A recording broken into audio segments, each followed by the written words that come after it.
Roger Varian. And I would venture to suggest, given the sort of form that the horses are in, Roger, that rather lovely rocking horse behind you could have won at Ascot this week. It's been a wonderful week for your team. What's the mood in the yard at the moment? Yeah, thanks, Nick. It's very buoyant in the yard. You know, we have a great team here working behind the scenes, and they live for the results as much as I do and as much as the owners do. So, you know, the mornings all week, this past week were, you know, it was a joy to come into the yard, and all the staff had an extra spring in their step for sure. And it wasn't just the winners. Nearly every horse you ran with great credit. Did you have a feeling going into the meeting that the horses were very healthy and in very good form? Yeah, we hope they were. I mean, I've been very happy with them sort of leading up to the resumption of racing. I thought the results the first fortnight, you know, with plenty of winners and, you know, plenty of horses running well, not winning, but shaping like future winners. You know, they showed they were in good form. I thought the team for Ascot was strong, but I had thought that in past years and come away empty-handed. So I don't think you take anything for granted at Royal Ascot. We had a decent start. I thought Roseman ran a very good race in the Queen Anne. I thought Mutamaseek was a touch unlucky, winning up the middle, the Buckingham Palace Stakes, and as the whole week showed, you know, high numbers were slightly favoured. So I thought he ran very well on Tuesday, and then of course Salayel was just beaten, you know, just before the line, first race on Wednesday. I thought, oh God, it's going to be a nearly week for us. But when Fujairah Prince won the last on Wednesday, that settled the nerves, and Thursday was a magical day for us. It really was. Which of the results gave you the most satisfaction for whatever reason? I think probably Molatham winning the Jersey. Although Colucci was, you know, really scintillising in the Britannia, I think Molatham has not been as straightforward as a lot of the horses this spring. He took a while to come to himself. He took a while to show what we thought he was capable of on the gallops. I remember being stood with Angus Gold and Richard Hills not all that long ago, 3 weeks before the Guineas, I should think, watching him do a piece of work. Jim Crowley had driven up to sit on him. Obviously, we had the 2,000 Guineas in our mind at that stage, and he worked abysmally.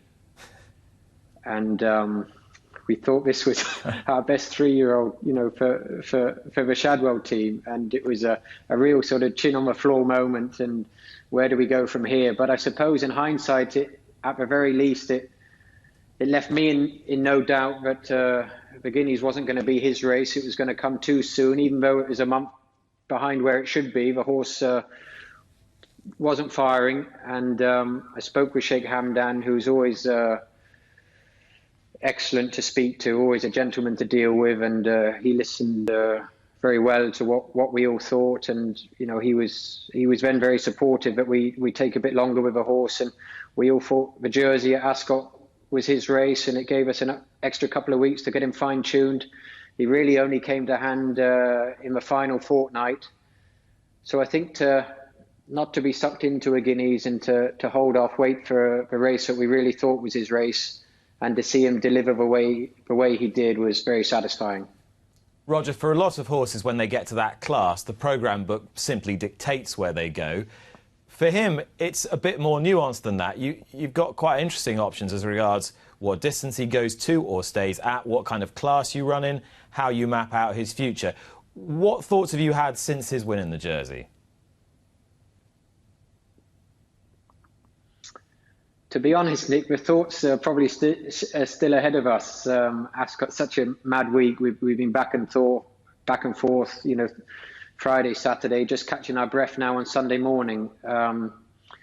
I'll speak with Sheikh Hamdan again and speak with Angus and Rich and the team and see. But I think this horse has got deceptive speed. You know, he's built and made like a very fast horse. He's a very powerful thigh, a very, you know, a huge gaskin. He looks, if I showed you him just stood up in the yard, he looks like he's built like a fast horse. He doesn't always work at home like a fast horse because he's incredibly laid back. He's hard to get a measure on at home. But if you watch the Jersey again, he was far enough back after 2 furlongs, and yet he was almost in front at the 5 marker with 2 to run. So he moved into the race with sort of effortless ease, I suppose. And even Jim would say he probably got there too soon. And then he's had to show his other qualities. He's had to show his battling qualities when he was headed to come back on the line. So I thought he saw the stiff 7 out on that ground in the manner of a horse who should stay a mile, no problem. But, you know, he's a fast horse and he's always travelled strong in his races. And 7, you know, equally looks his trip as well. So I think he'd go forward with 7 furlong options, the likes of a Jean Prat, perhaps the Lennox Stakes at Goodwood, as live possibilities. Equally, you know, the mile options we certainly wouldn't rule out either. So you're quite right. We've got a variety of options with the horse, and we'll try and pick our way best we can. And I mentioned the rocking horse behind you at the beginning of the interview. Am I right in saying that it says Defoe on it? You're quite right, Nick. Yeah. It's we call it pre-COVID expenditure. It's actually a gift for our 3-year-old daughter, Reka's in love with Defoe. And Defoe gave us such a special year last year, winning the Coronation Cup and the Hardwick, of course. And, you know, he's a yard favourite. He's a gentleman of a horse to have anything to do with. The kids could ride him round the yard bareback. So he's a yard favourite. So, yeah, there he is. I'm not sure whether it's a flattering portrayal of him or not, but it's certainly as pretty as him, and it's the right colour, and it is rather nice. Just tell me how Defoe is. Were you pleased with his run in the Hardwick? He just sort of showed a glimmer more again, didn't he? Yeah, he's come out of a race fine. I thought it was a good run. Showed he's back. Maybe not quite up to the level of his very best. But he's not getting any younger. I thought it was a good run. Quite where we go from here, I'm not sure. I'm not sure he's quite up to the King George, and we'll see. I mean, he's a fun horse. He's a gelding. He goes on a variety of ground. He might be a horse to try and have in good shape in the autumn, and hope we're allowed to consider international trips again. And, you know, he'd be a horse to consider something away from home in the autumn, I think. Just before you go, I cannot leave you without asking you about Colucci, because there were few more impressive performances during the week at Royal Ascot. And where do you think the ceiling might be for this horse? Yeah, I was blown away by how he won the Britannia, and I have to be honest, I wasn't expecting. I expected him to run well, but I didn't expect him to do what he did. A lot of credit to John Lowe, who at the grand old age of 69 rides Colucci every morning, and actually Richard Hills as well. We had a setback with him a month or so ago, and I just thought we were racing against. Time was against us to get him to Ascot, and I thought the Britannia, big field, straight, stiff mile, you know, just might be a tough starting point for the horse. He's a horse we liked, obviously, from last year. He did nothing wrong on his 2 starts. He had the clock watches purring at Wolverhampton. I think his final 2 furlongs, which were fairly unextended last year, he clocked serious fractions. So he was a horse that we went into the winter with high hopes for.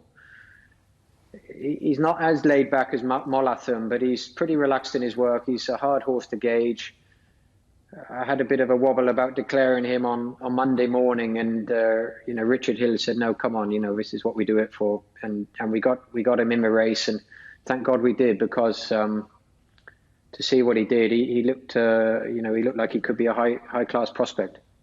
So what now, I suppose? Well, you'd have to think handicaps are behind him, and, you know, he's got all kinds of options, you know, from listed races up, probably staying at a mile. He's come out of a race fine. I think we should not rush him back to the track. I think it's easy to think when horses win easy, you know, in the manner that he did, they've won easy and they've not had a hard race. I should think he had an incredibly hard race to clock the time he did and to open up the gap between him and the field. So I should think he's had a hard race, you know, off a long layoff. So I wouldn't be in a rush to get him back on track, but I'm sure at some point in July, you know, we'll be going back to the racecourse with him. And I haven't really spoken to the team about where we go with him, but, you know, we'll look forward to him for sure. And, you know, hopefully better races to be won with him in the future. Well, Roger, it's been a terrific week for you. Thanks so much for talking to us this morning. I shall let you get back to the string and all your duties at home. Thanks, Nick.